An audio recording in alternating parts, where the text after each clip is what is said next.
Hello guys and welcome back to our YouTube channel virtual library. यहाँ पे अभी हमने लास्ट वाली वीडियो में हमने डिस्कस किया था about the Himalayan river system, और आज की वाली वीडियो में हम डिस्कस करेंगे the peninsular river system. Peninsular river system किसको बोलते हैं?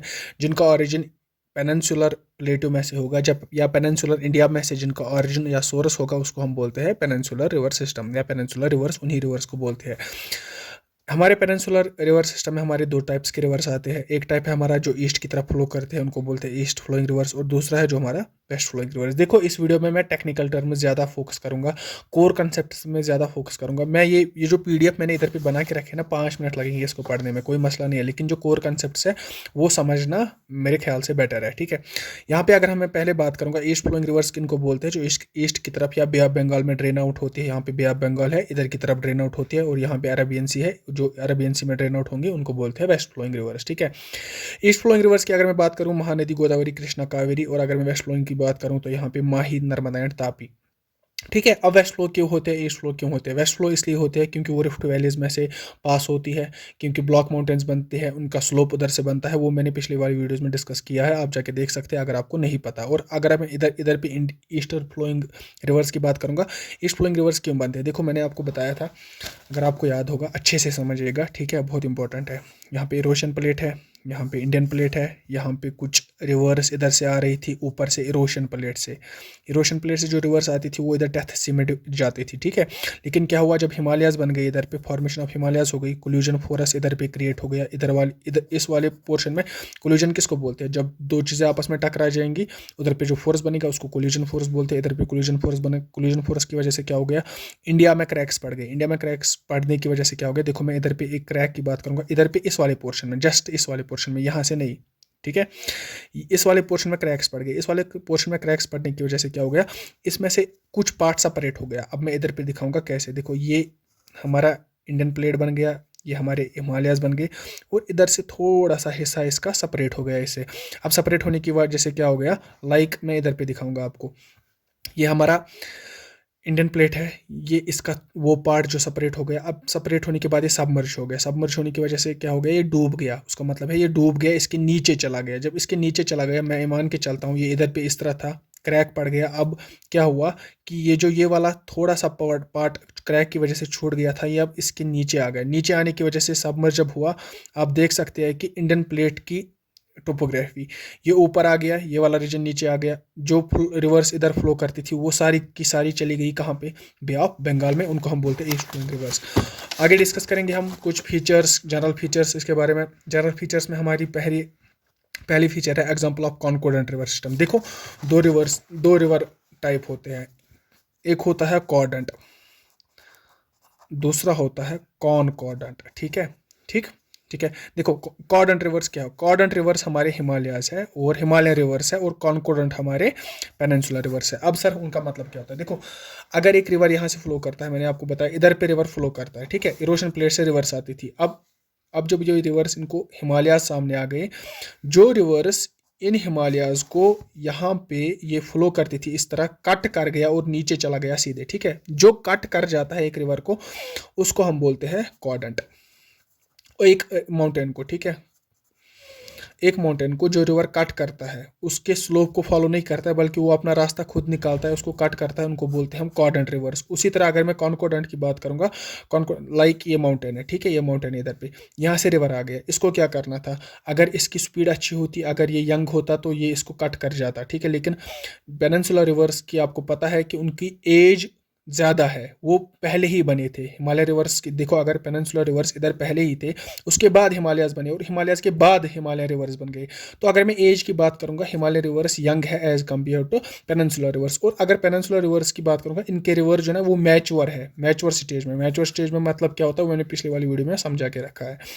तो मैच्योर स्टेज में जब ये है, ये इसको कट नहीं कर पाते हैं, मतलब ये बूढ़े रिवर्स है, ये कट नहीं कर पाते। कौन? Peninsular reverse. ये कट करने के बजाय क्या करते हैं, इधर से स्लो फॉलो करते हैं, या तो इस साइड से जाएंगे या तो इस साइड से जाएंगे।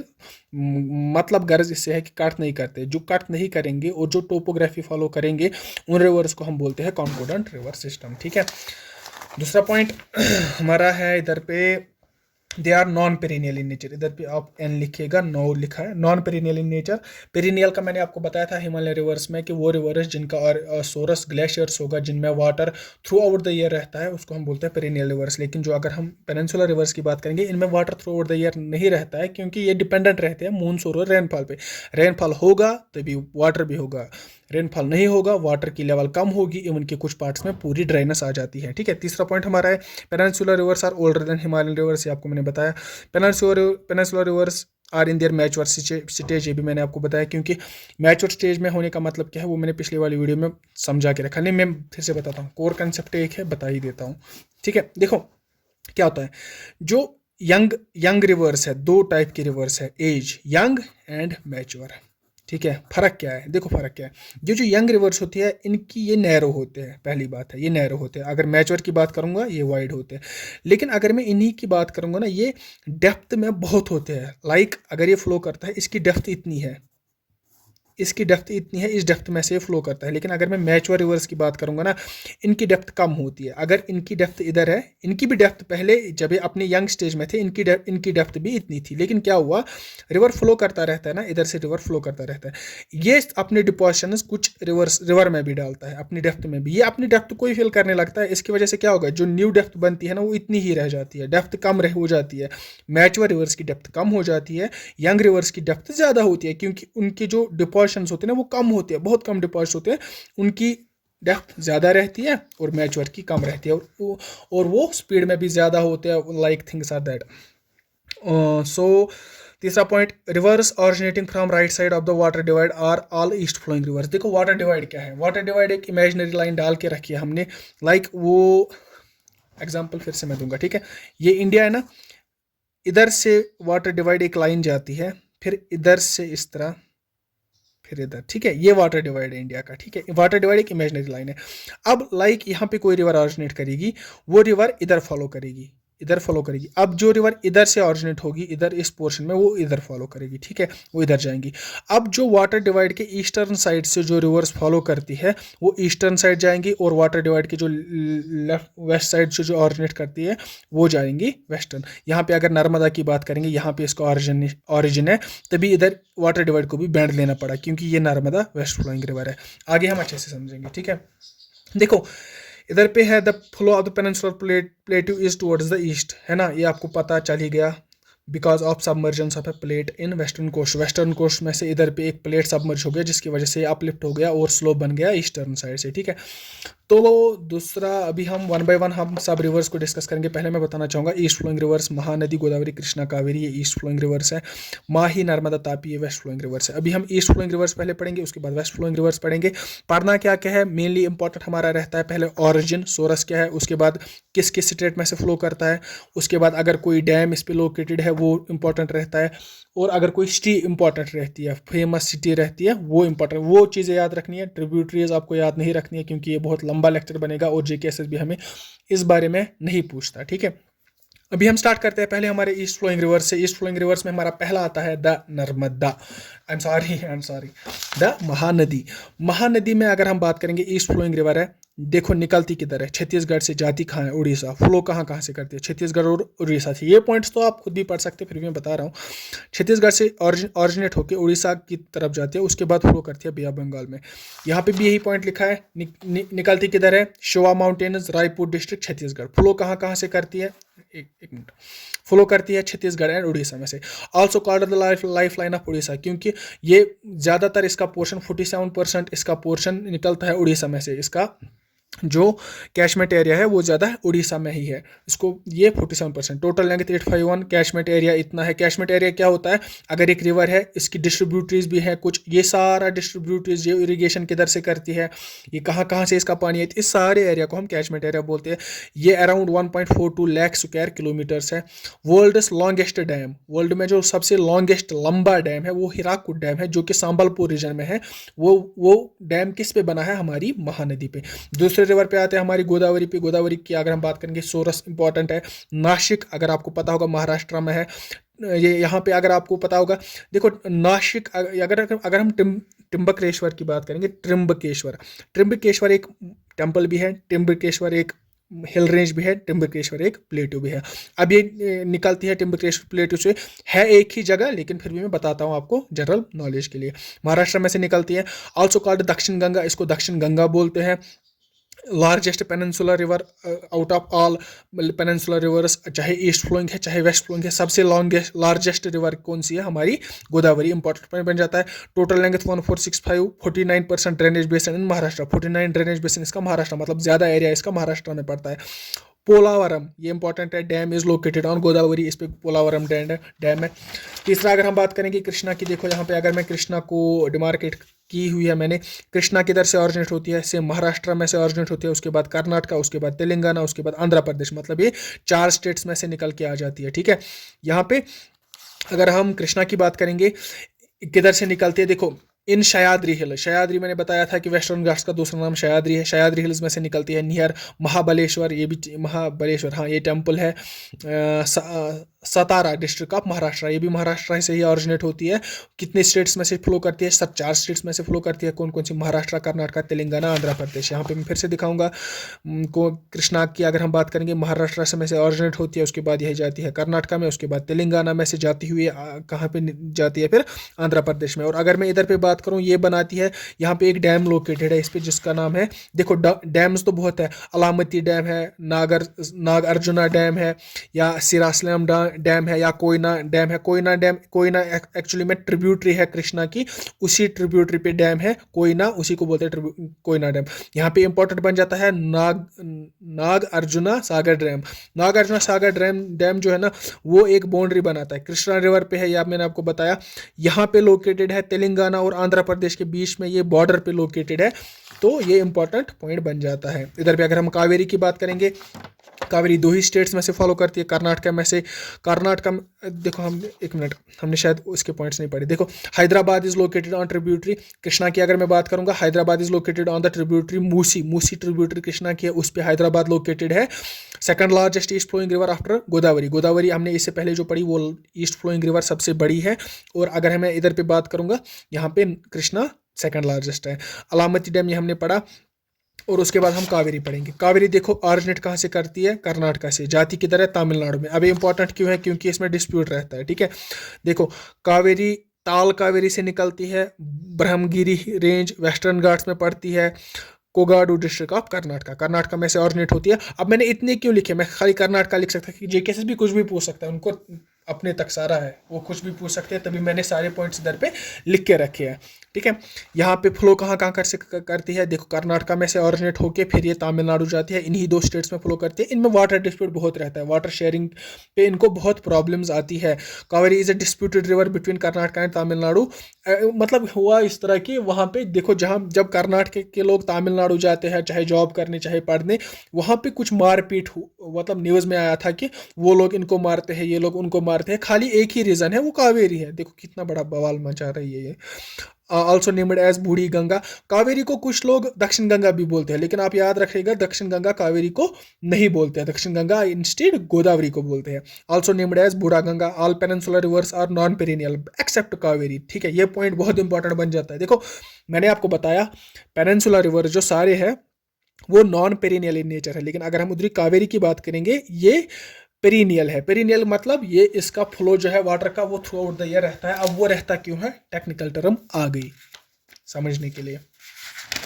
देखो इधर पे अगर मैं आपको दिखाऊं इंडिया, ठीक है, ये हमको पहले क्लाइमेट में, इसके बाद जो चैप्टर टॉपिक हम पढ़ेंगे वो क्लाइमेट है, उसमें हम अच्छे से पढ़ेंगे। अभी मैं आपको थोड़ा जनरली दिखाऊंगा। कावेरी पेरिनियल है, ठीक है, एक्सेप्शन तो है ना, क्यों है वो बताऊंगा। यहाँ पे जो मूनसून आते हैं ना, वो साउथ वेस्ट मूनसून, अगर आपको पता है, कुछ पार्ट इधर से जाता है, कुछ पार्ट सीधे जाता है, कुछ पार्ट इधर से जाता है। ठीक है, मूनसून का। अब ये मूनसून का क्या काम होता है? ये ट्रेड विंड्स होती है, इनको बारिश करानी होती है। ये बारिश कराती है पहले तो इधर पे मेजॉरिटी में, इधर पे वेस्टर्न घाट्स पे बारिश कराती है, लेकिन उसके बाद जब ये आगे जाती है इधर पे भी बारिश कराती है, थोड़ा सा इधर से भी बारिश करती है, लेकिन उसके बाद क्या होता है? ये निकल जाती है। ठीक है, अब निकल जाने के बाद कुछ टाइम के बाद ये वापस आ जाती है। ठीक है, निकल जाने के बाद ये कुछ टाइम बाद वापस आती है, जिनको हम बोलते हैं रिट्रीटिंग मूनसून। ये अच्छे से पढ़ेंगे, अभी मैं थोड़ा सा बता रहा हूँ आपको। रिट्रीट, पहले तो इसने बारिश कर दी, इधर पे अगर हमारी कावेरी है, कर्नाटका और तमिलनाडु में है ना, इधर पे बारिश कराई इस एरिया में जिसमें कावेरी है। और उसके बाद जब ये रिट्रीटिंग मानसून वापस आते हैं ना, क्या होता है देखो, इस तरह मैं समझाऊंगा। जब पहले विंड्स आते हैं, साउथ वेस्ट मानसून आता है, तो वो अरेबियन सी इधर है, अरेबियन सी से वो मॉइस्चर उठाते हैं, वही मॉइस्चर फिर इधर पे डालते हैं, हो गया हमारे बारिश हो गई इधर पे। कुछ इधर पे भी पड़ते, इस वाले एरिया में साउथ वेस्ट मानसून की वजह से बहुत बारिश होती है। मतलब कावेरी हमारी आ गई उस पॉइंट में जिधर बारिश होती है। अब ये जब मानसून आ गई फिर रिट्रीट होते हैं, वापस आते हैं, ठीक है। ये मानसून जब वापस आते हैं ना, ये बारिश नहीं कर पाते, क्योंकि ये इधर इनको देख, हवा, ये हवाएं है ना, ये विंड्स है ना, इनको पहले मॉइस्चर उठाना है। यहाँ पे किधर मॉइस्चर उठाएंगे, इधर से मुझे बताओ, इधर से कौन सा वो ओशन है जहाँ से मॉइस्चर, छोटे छोटे रिवर्स है, नर्मदा है, दामोदर इधर पे, ये इधर पे बारिश नहीं कर पाते क्योंकि ये ड्राई विंड्स होती है, ये वेट विंड्स नहीं होती, इनमें मॉइस्चर नहीं होता है। लेकिन अगर हम इस वाले एरिया की बात करेंगे जो इधर से रिट्रीटिंग मानसून आता है, वो बे ऑफ बंगाल में से फिर से मॉइस्चर उठाती है, बे ऑफ बंगाल में से फिर से मॉइस्चर उठाने के बाद ये फिर से इधर पे बारिश करती है। मतलब साल में मानसून, साउथ वेस्ट मानसून भी बारिश करता है कावेरी पे, और अगर मैं रिट्रीटिंग मानसून की बात करूं, रिट्रीटिंग मानसून भी बारिश कराता है कावेरी पे, तभी ये पेरिनियल बन जाती है। ये इंपॉर्टेंट पॉइंट है, because receives rainfall from both south west monsoon as well as retreating monsoon. इधर पे अगर हम बात करेंगे, हमने चार पढ़ी, महानदी, गोदावरी, कृष्णा, कावेरी, ये ईस्ट फ्लोइंग रिवर्स है। अगर हम वेस्ट फ्लोइंग रिवर्स की बात करेंगे, वेस्ट फ्लोइंग रिवर्स में हमारी कौन कौन सी आती है, नर्मदा, तापी, माही, लूनी। नर्मदा इंपॉर्टेंट रिवर है, निकलती है अमरकंटक प्लेट्यू से, जो कि मध्य प्रदेश में है, ठीक है। एक मिनट, जो कि अमरकंटक प्लेट्यू जो आपको पता है मध्य प्रदेश में, मैकाल रेंज जो है उधर ही से निकलता है, सोरस इसका इधर है। फ्लो किधर करता है, flow between Vindhyas and Satpuras. अगर आपको पता होगा, अगर मैंने आपको इससे पहले भी पढ़ा है, देखो नर्मदा रिवर है, और यहाँ पे नर्मदा, देखो ब्लॉक माउंटेन्स का कंसेप्ट आ गया, ठीक है। मैं पढ़ाता हूँ इधर पे, देखो ब्लॉक माउंटेन्स क्या होते हैं, रिफ्ट वैली क्या होता है, ये मैं पढ़ाता हूँ। Block mountains and rift valley concept है, पढ़ाता हूँ। ये इधर पे माउंटेन है, माउंटेन में क्रैक्स पड़ गए, मैंने आपको बताया, चाहे टेक्टोनिक एक्टिविटी हो गई, चाहे कोल्यूजन हो गया, चाहे कोई भी नेचुरल फिनोमिनन हो गया, इधर पे क्रैक पड़ गया। अब क्रैक पड़ने की वजह से क्या होता है, ये कुछ इस तरह से बन जाते हैं, ये दो माउंटेन्स इधर पे बन जाते हैं, ये जो रिफ्ट बन जाता है इधर पे, ये थोड़ा सा डाउन रहता है। उसके बाद कुछ टाइम बाद ये पूरा डाउन चला जाता है, ये एक ब्लॉक माउंटेन बनता है, ये बी ब्लॉक माउंटेन बनता है, और इधर पे जो वैली क्रिएट होती है वो रिफ्ट वैली बनती है। अब यही रिफ्ट वैली, ये रिफ्ट वैली आपको समझ आ गया ना। अब मैं बताऊंगा, ये ब्लॉक माउंटेन है, इधर पे क्रैक पड़ गया, इधर पे क्रैक पड़ गया, ये वाला नीचे एरिया गया ना, इधर पे मैं दिखाऊं, ये एक माउंटेन रेंज बनी, ये दूसरी बनी, यहाँ पे स्लो बन गया रिफ्ट वैली, और इसी रिफ्ट वैली में से नर्मदा फ्लो करती है। ऊपर से एक माउंटेन रेंज बन गई, नीचे से और एक माउंटेन रेंज बन गई, ऊपर से जो रेंज बन गई उसको नाम है विंध्यान रेंज, दूसरे नीचे से जो साउदर्न साइड से जो माउंटेन रेंज बनी उसका नाम है सतपुरा माउंटेन रेंज। वही मैंने इधर पे लिखाया है कि flows between Vindhyas and Satpuras, ठीक है। दूसरा पॉइंट है, flows through a rift valley between, ये पढ़ा हमने, Sardar Sarovar dam, Omkareshwar dam are located on Narmada. Narmada is also called sacred river, Hindus इसको सैक्रेड मानते हैं। नर्मदा फॉर्म धुआंधार फॉल्स, इसमें धुआंधार फॉल्स बनते हैं जिनको क्लाउड ऑफ मिस्ट बोलते हैं। अराउंड आई गेस 10 मीटर्स से ज़्यादा डिस्टेंस लेंथ पे वो वाटर फ्लो करता है उधर पे वो क्लाउड जैसी वो धुआं बन जाता है, तभी इसको बोलते हैं धुआंधार फॉल्स और cloud of mist in Jabalpur city, ठीक है। Length 10312 kilometres. इसके बाद अगर हम दूसरी वेस्ट फ्लोइंग रिवर की बात करेंगे, Tapi, source, Multai town, Betul district, Madhya Pradesh, ये भी मध्य प्रदेश में से निकलती है, और नर्मदा भी मध्य प्रदेश में से ही निकलती है। Lie south to the Satpura range. देखो अगर मैंने आपको बताया ब्लॉक माउंटेन्स बन गई, यहाँ से विंध्या बन गई, यहाँ से अब नर्मदा फ्लो कर रही है, यहाँ से सतपुरा बन गई, इधर से जो और एक रिवर फ्लो करती है उसको हम बोलते हैं तापी, ठीक है। तापी की अगर मैं नर्मदा की बात करूं, नर्मदा के नॉर्थ साइड है विंध्यन, नर्मदा के साउथ साइड है हमारी सतपुरा रेंज। लेकिन अगर मैं तापी की बात करूंगा, इसको नॉर्दर्न साइड से सतपुरा रेंज है, ठीक है। तो Tapi lie south to the Satpura range 724 kilometre in length. उसके बाद माही का सोरस क्या है, विंध्यन रेंज। जैसे मैंने अभी आपको बताया, विंध्यन रेंज भी ब्लॉक माउंटेन्स है। Source Vindhyan range, Mahi cut tropic of cancer twice. Mahi देखो कैसे निकलती है, माही का अगर मैं बताऊं, देखो इधर पे मैप पे आपको मैं दिखाना चाहूँगा। माही निकलती है यहाँ मध्य प्रदेश से, उसके बाद गुजरात में जाती है, ठीक है। यहाँ पे गल्फ ऑफ खंबत में जाती है यहाँ पे। लेकिन जब ये निकलती है, ये इस तरह निकल के फिर वापस आ जाते हैं, इन्वर्टेड यू शेप बनाती है, जिसकी वजह से ट्रॉपिक ऑफ कैंसर, अगर आपको पता होगा, वो एक लैटिट्यूड है, ठीक है। वो लैटिट्यूड 23.5 डिग्री लैटिट्यूड उसको बोलते हैं। वो ट्रॉपिक, वो हम पढ़ेंगे पॉलिटिकल डिवीजन में। वो इधर से निकलता है, गुजरात से, मध्य प्रदेश से उधर की तरफ चला जाता है। मतलब दिखाऊंगा ही, यहाँ पे अगर इंडिया है, ये अगर इंडिया है, यहाँ से एक लाइन जाती है जिसको हम बोलते हैं ट्रॉपिक ऑफ कैंसर, ठीक है। ट्रॉपिक ऑफ कैंसर एक रिवर है, I am sorry, Tropic of Cancer एक लैटिट्यूड है। उस लैटिट्यूड को यहाँ से जब ये ऑरिजिनेट माही होती है, ये इधर से वापस आ जाती है इन्वर्टेड यू शेप में। एक तो इधर पे कट करती है, दूसरा इधर पे कट करती है। ये बहुत बार जेकेएसएसबी ने पूछा है। Wait a minute. सो हम पढ़ रहे थे Mahi. Mahi cuts tropic of cancer twice, forms inverted U shape. उधर पे और एक पॉइंट इसके साथ मैं अटैच करना चाहूँगा। एक रिवर है साउथ अफ्रीका में जिसका नाम है लिम्पोपो रिवर। ये आप नोट डाउन कीजिएगा, पीडीएफ में नहीं मिलेगा। Limpopo river, LIMPOPO, Limpopo river south Africa में है, जो कि ट्रॉपिक ऑफ कैप्रिकॉर्न को 2 बार कट करता है। ये खाली 2 रिवर्स है।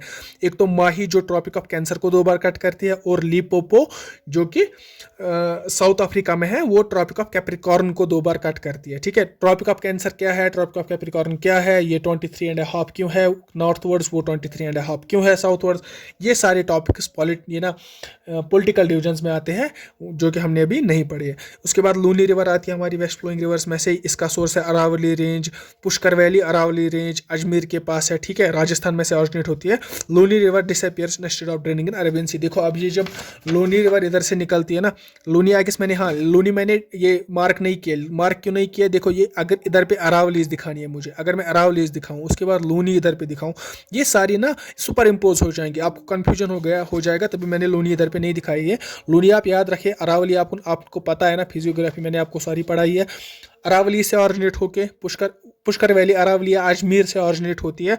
उसके बाद ये डिसअपियर हो जाती है। डिसअपियर काहे हो जाती है, क्या ये इधर पे डिसअपियर हो जाती है। इसको जाना किधर है, गुल्फ ऑफ खंबत के थ्रू ये जाती इधर पे अरबियन सी में, लेकिन ये नहीं जाती, ये मार्शेस में इधर पे डिसअपियर होती है। ये एक खाली वेक वेस्ट फ्लोइंग रिवर है जो कि डिसअपियर हो जाती है लैंड में ही, ये रिवर तक नहीं पहुंचती है। ये इनलैंड रिवर है, ये ओशन तक नहीं पहुंचती, ये ड्रेन आउट अपना वाटर ओशन में नहीं करते। या आपको ये पॉइंट याद रखना है। आई होप आपको ये अच्छे से समझ आ गया होगा द पेनिनसुलर रिवर सिस्टम। इसके बाद भी अब सारा जो इधर पे लिखे हैं ना पॉइंट्स, ये आपको याद करने हैं। इसमें मैं कुछ नहीं कर सकता, मैं बस आपको डिमार्केट वगैरह जो कर सकता था, ये जो कोर कंसेप्ट में बता सकता था, वो मैंने अपने एंड से कोशिश की आपको समझाने की। और अभी इसका मैं एक बात बताऊंगा, ये आप कंटिन्यूसली रिवाइज करते रहिए, ये खुद ब खुद ये चीज़ें सारी याद हो जाती है। आई होप कि आपको ये वीडियो अच्छी लगी होगी। अगर अच्छी लगी तो लाइक कीजिए, कमेंट कीजिए, दोस्तों के साथ शेयर कीजिए। एंड अल्लाह हाफिज़, गुड बाय।